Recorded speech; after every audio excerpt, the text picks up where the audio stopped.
Hi, everybody. Happy day 2. We're going to do this. All right. Would you guys like to quickly just introduce yourselves and speak a little bit about your day-to-day roles and really why you wake up in the morning and what inspires you most about what you do? Yeah.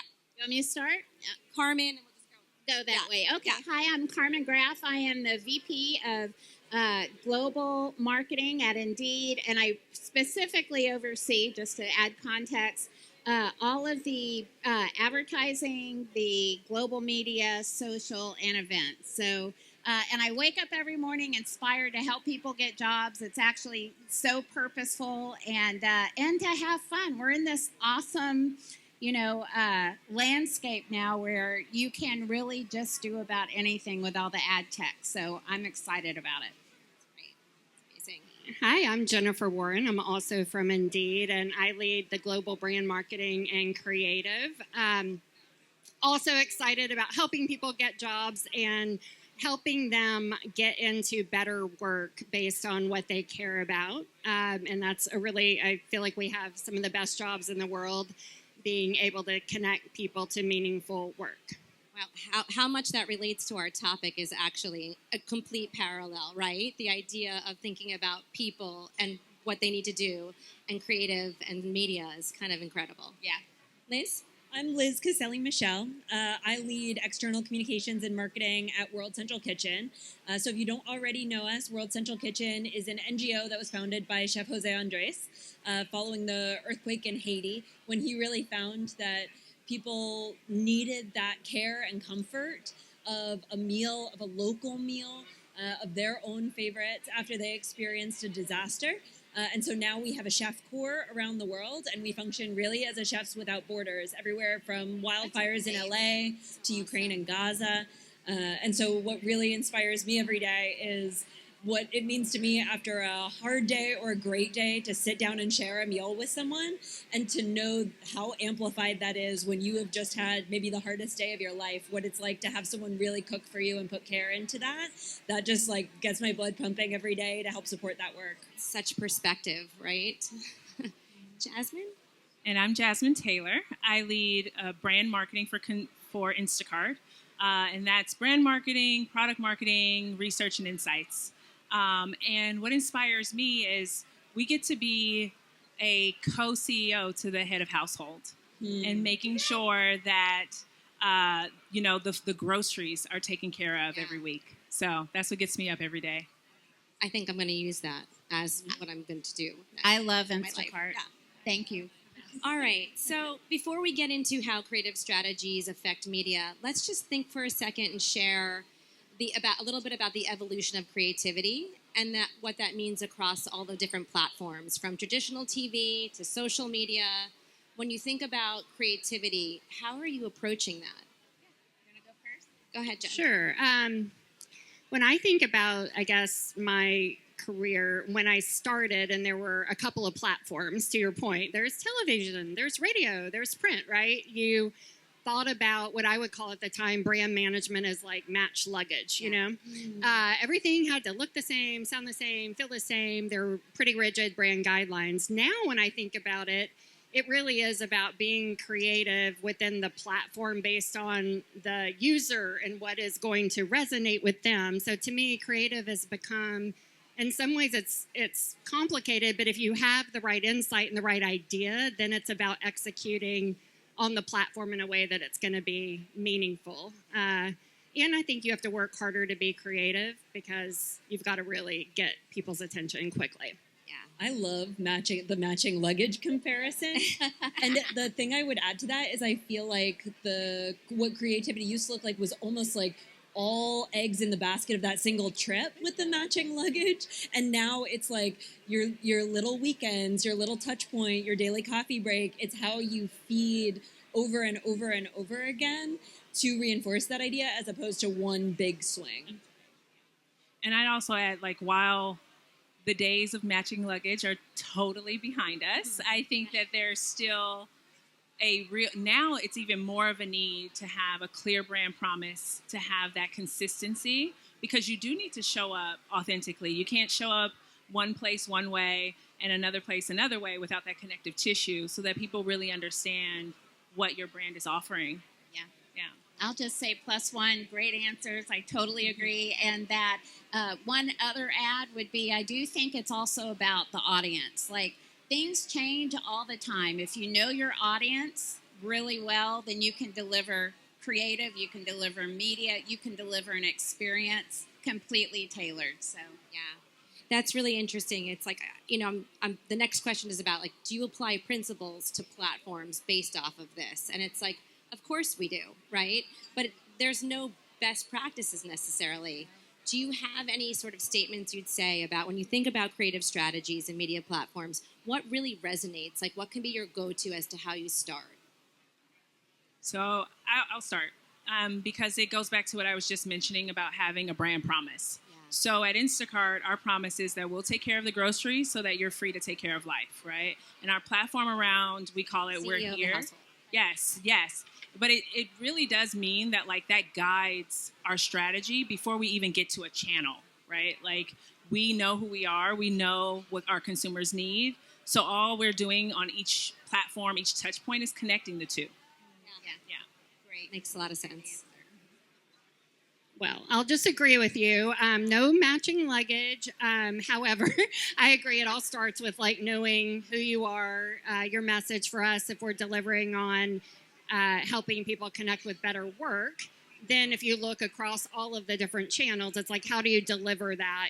For a audience that's right out of school, it might be, here's how you interview, here's how you negotiate a salary, versus later in your career, it might be about career switching and using your skills in different ways. And so, anyway, always does go back to knowing what you stand for, knowing your audience.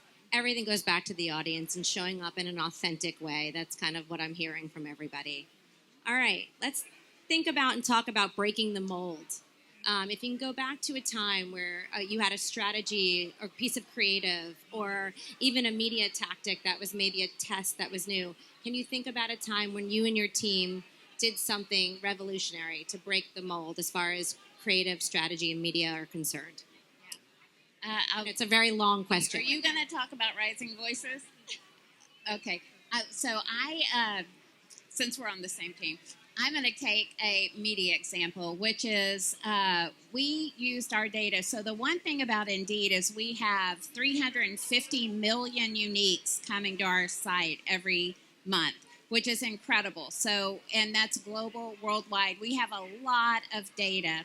And so by using that data, we worked with Spotify to actually scrape their data and marry it to our data so that we could find people and match kind of occupations based upon listening habits, and then tie that back into to job opportunities. So long way of saying we used our data to connect using the Spotify platform and our platform to really make a meaningful connection. And it was amazing the engagement we got. And again, it was because we knew our audience. We were actually delivering a message that was relevant to someone, and people were actually applying to jobs. It was incredible. So that was kind of one way that we broke the mold, I guess. I would say so. Yeah. It's pretty interesting. Yeah. I've never heard of anything like that. Yeah. So something, first time for me. So that sounds amazing.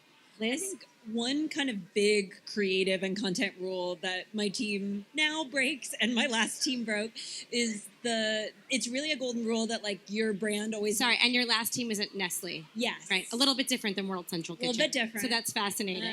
But I sort of broke it in the span of the two. So one thing that's always been a golden rule is that your brand has to be super prominent, super primary, or you won't get remembered or you won't get association.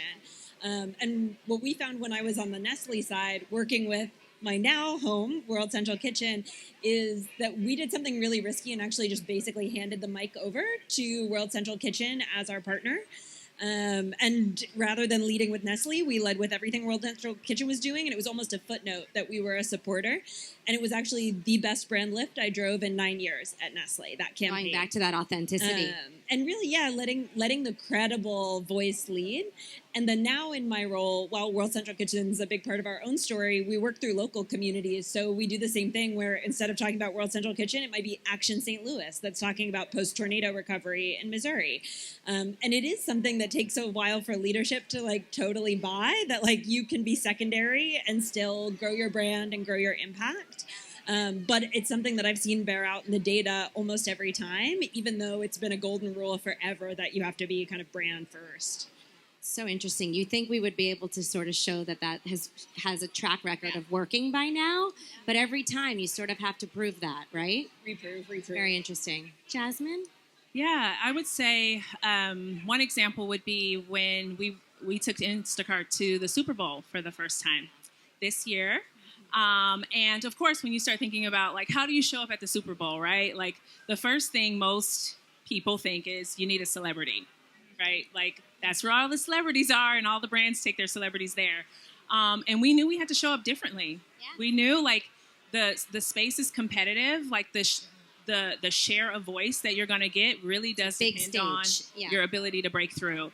And so we thought about like, what about our value prop makes us special to consumers? And it's that we can bring all of the brands you love right to your front door. And so we thought to ourselves, CPG mascots are our celebrities. And it turns out they're celebrities to many people, right? Yes. It really resonated with the rest of America, 127 million households who got to watch the game. And so it really was a moment of rethinking, you know, the sort of strategy of old and thinking of how to show up a different way. That's brilliant. That's incredible. You know, we just talked about breaking the mold and being brave and kind of doing things that you don't typically do. Those things don't get done without cross-functional teams and teams that basically like thrive on, you know, being able to be creative and not being stifled. How do you create those kinds of teams? What kind of dynamics do you have in your teams that like foster that and allow those things to grow? Jen, go. I'll start. I would say, again, going back to knowing what you stand for as a brand, because then you kind of know your North Star and your guardrails. And then it's about, I think, having a shared ambition. Like we all got together as a team a year ago, and we're like, what is our goal? And we actually said we want to be braver creatively.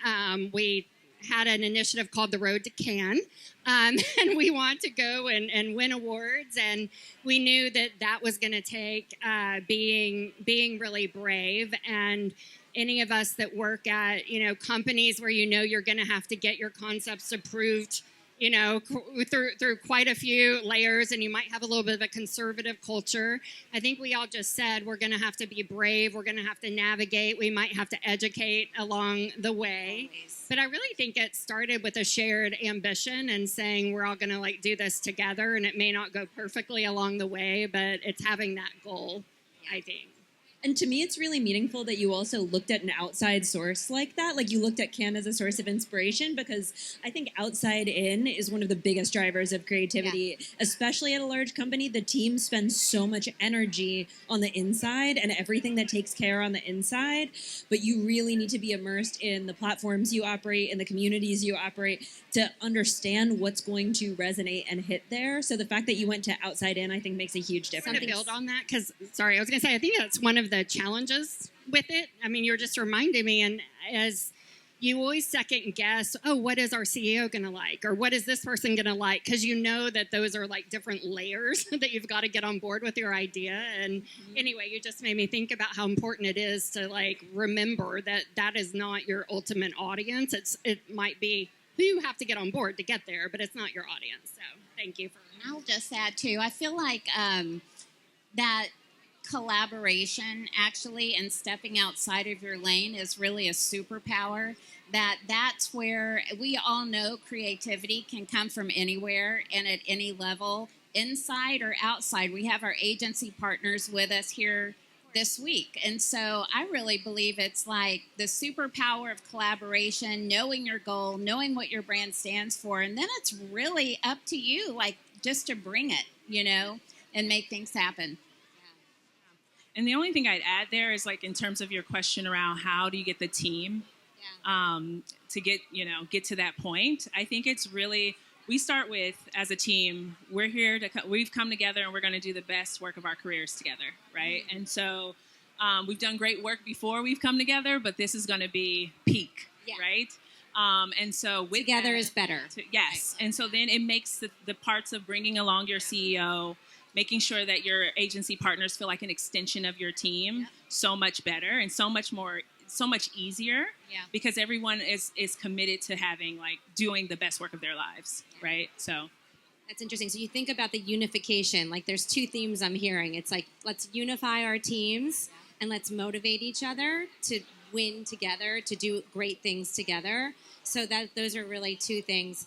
The other thing that I feel like is probably difficult, and it's a constant, is the education, the theory of the education. And how do you educate, your C-suite level, your CFO on the fact that like this might be a little risky or this might not actually seem very organic to our brand, but let's do it. How do you educate them on that kind of a principle? What are your sort of go-tos? Do you look to the past? Do you sort of tell the story? Try it first without telling them. Real talk. You prove it. Proof of concept. I love it. Okay.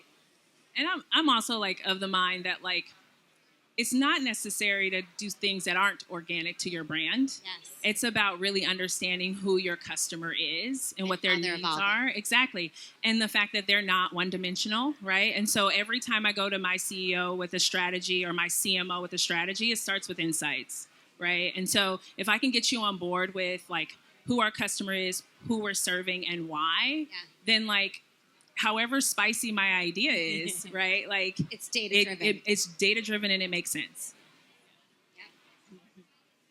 I'll just add similar. I mean, you have to like tell the story, right? You really have to take, 5 steps back, talk about the business challenge, how the insight led to the idea, and then when time allows, try to add some research on the front end. I think also really helps so that if you get into this subjective, well, I don't like it, or whatever, you have the data to back up your point of view around it, and that also gives them courage. I think it is as much as it takes you to be brave as the marketer. I think as your CEO, they're like, I'm the face of it and the ultimate person, and so I think having that data also gives them courage and it's their mindset too. Yeah.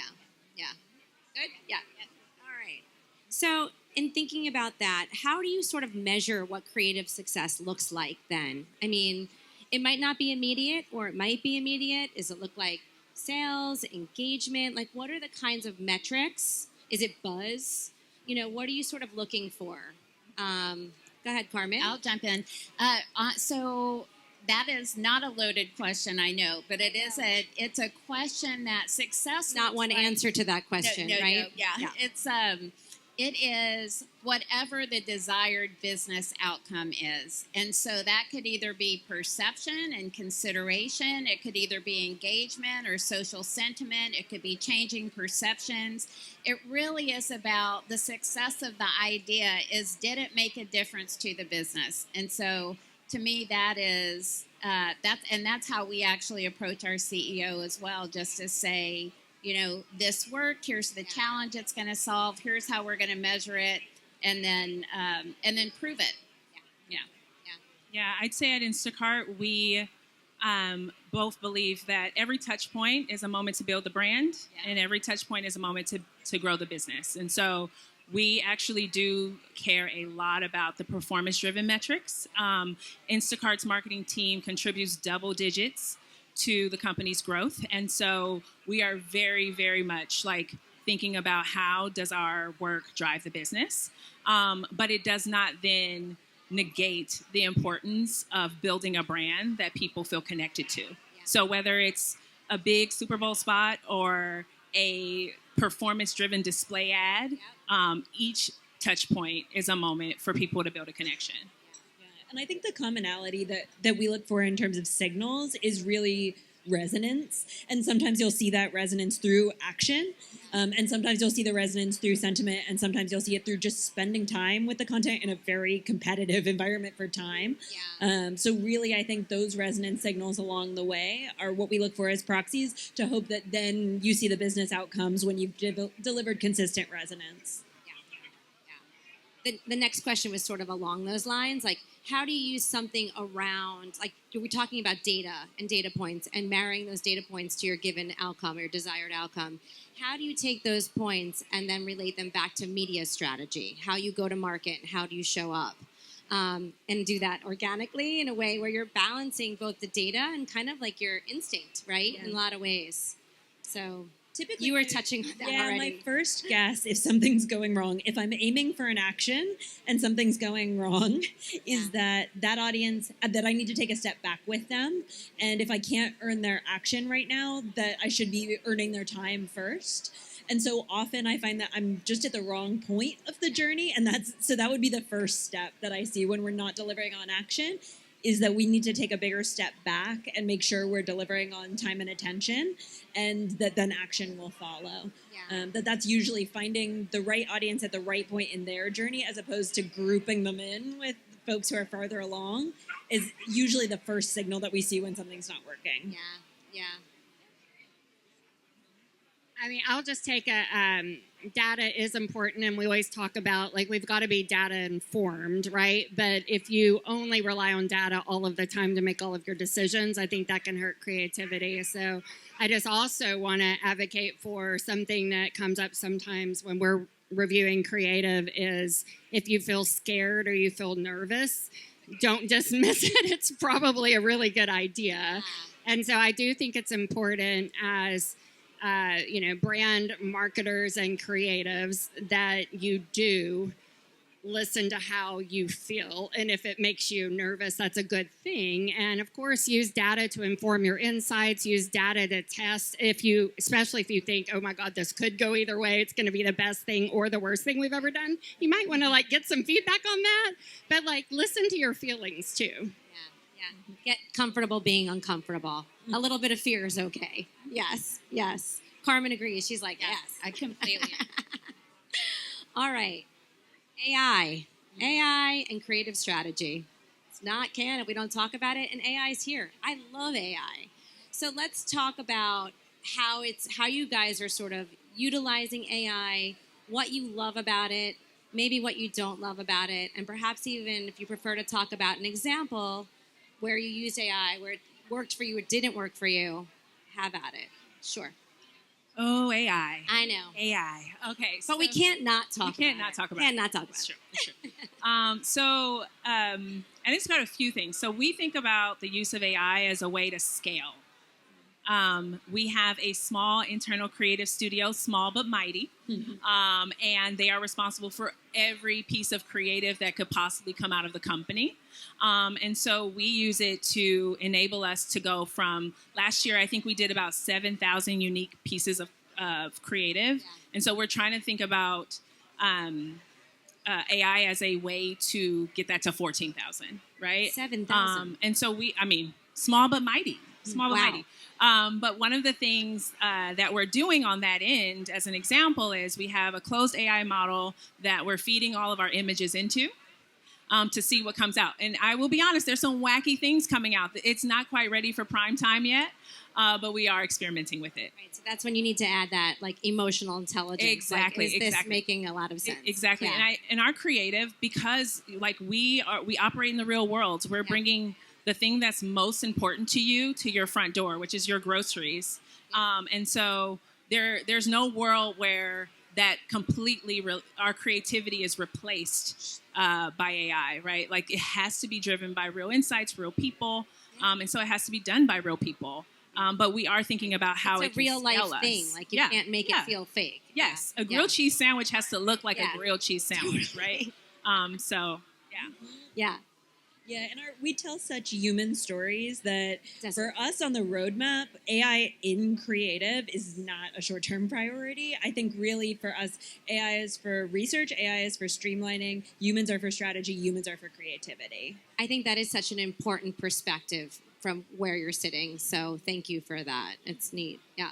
I'll just say we use AI to whatever our advantage is. So from operations, of course, but also from a creative standpoint and a media standpoint. So we'll dynamically optimize our content through AI. We'll create versions on the fly with AI.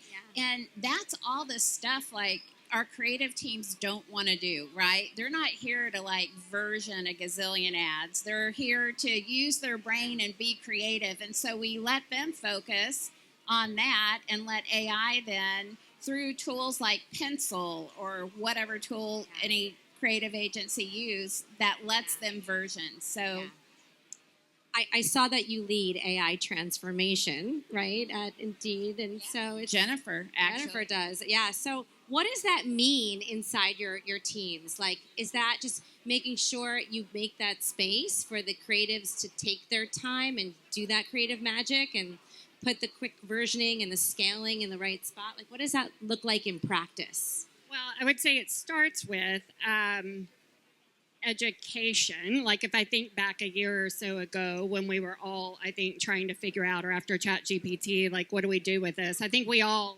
knew we had to do something, but nobody knew exactly what. And so it really started with education as well as getting people comfortable with AI.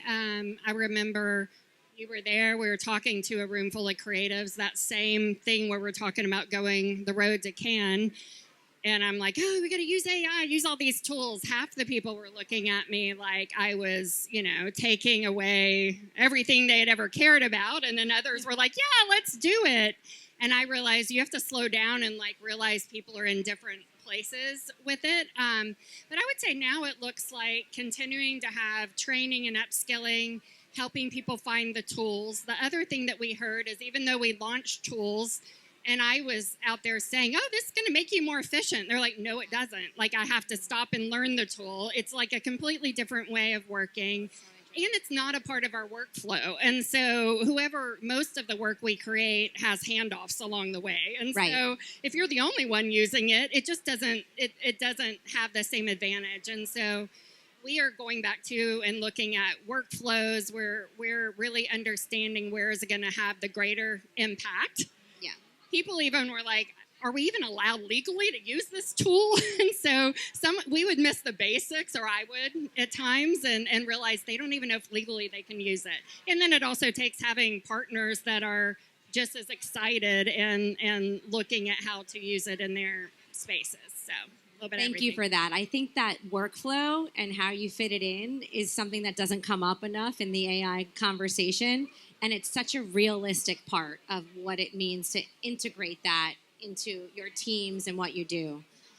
Cultural relevance, the sort of the next theme I wanted to kind of get into. How do you make a splash or show up in a relevant current way without making a potential misstep or taking too much risk? How do you sort of make sure that it's exactly the right tone for maybe a wildfire in Canada, or something like that. So, would you like to sort of take a stab at that? I can't help but go to the risk-taking when I talk about creative. I'm happy to start. When we think about this, the context of social good within that umbrella, I think one thing that I would say as a nonprofit partner to many brands is there are brands and companies that show up for us every day when there's not a lot of attention. And if you are there for us when there is not a spotlight, we will be there for you when there is a spotlight. And sometimes that can be a good spotlight or a bad spotlight. But the partners that really invest in a long-term relationship and make it part of their core values, part of their core investments and resourcing, those are partners that really have us to call on when they need us, whether that's, maybe they have an employee population who's affected by a disaster and they're looking for how do we get there? How do we respond? It's often not something most people have an expertise in. So true. So it could be that, it could be reputational, but the partners that really show up for you every day as a nonprofit, you will absolutely show up for them. And so that would be my biggest guidance to brands when you're building those relationships is look for those high points that you show up publicly, but also really make sure you're showing up consistently because that's where you'll have something to really lean on in those public moments. Yeah, that makes a ton of sense. Jen? Yeah, and I'll just add, I agree with what you're saying, and not to be repetitive, but it really is about knowing what you stand for. Our mission is helping all people get jobs. We have values. And so to me, being culturally relevant is understanding, again, what do people need? For us, we break down barriers for certain segments when there's challenges, like not having a college degree or,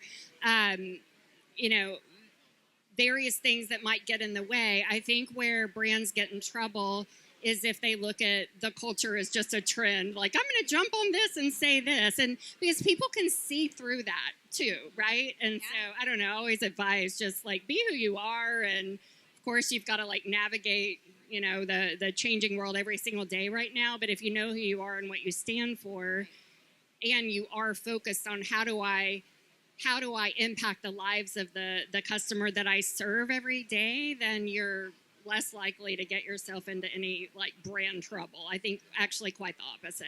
Yeah. That's interesting. It's like if it feels right, if it makes sense, it doesn't come across like we're trying too hard, right? Then it's probably fine. Yeah. And I feel like they'll always tell you when you've missed the mark, right? You'll get the feedback on that, and So, and generally it's because you didn't match the culture to the audience to the business, right? You're only just jumping on a trend. So, makes a ton of sense. Jasmine? Yeah, I would add, if I could, I think most of what has already been said is exactly right. Like, you have to be guided by your purpose. And so, like, for us, an example would be during the LA fires. So I am actually a Los Angeles resident. And was fortunate to not be impacted by the tragedy, but had very close friends who were. And at Instacart, our purpose is to bring you nourishment, right? And to provide you with food. And so we knew intrinsically, without having a plan, that we needed to spring into action. And to your point about having those relationships over time, we have a long-standing relationship with Feeding America.